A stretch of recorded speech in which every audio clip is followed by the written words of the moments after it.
लाहौर नगरी जमशेदपुर के बिष्ट्रपुर स्थित गोपाल मैदान में चुआड़ विद्रोह नायक रघुनाथ महतो की जयंती समारोह मनाई गई। कुर्मी समाज के लोग रघुनाथ महतो को श्रद्धा सुमन अर्पित किए और रघुनाथ महतो की जयंती समारोह के बहाने कोल्हान समेत झारखंड व बंगाल के कुर्मी समाज के लोग अपनी शक्ति का प्रदर्शन किया।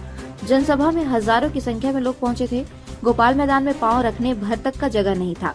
कुर्मी समाज के बिष्ट्रपुर गोपाल मैदान में जहां एकजुटता का संकल्प लिया गया, वहीं कुर्मी जाति को एसटी की सूची में शामिल करने का बिगुल फूका।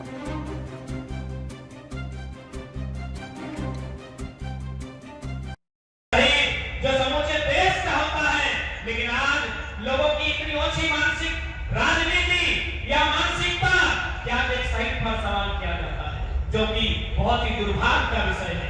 इसलिए आज की जनसभा का उद्देश्य है उन शहीदों को सम्मान देना जिन्होंने हंसते हुए राज के लिए, देश के लिए बलिदान दिया। दूसरा विषय है पहचान। आज का मेरे अनुसार दूसरा विषय है पहचान का।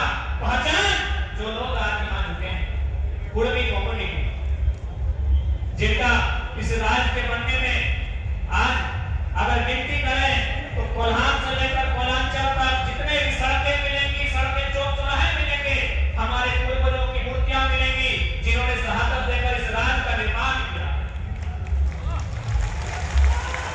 इसलिए आज हमारी लड़ाई हमारी पहचान के लिए है कि हमने देश को भी दिया है। जब देश का सवाल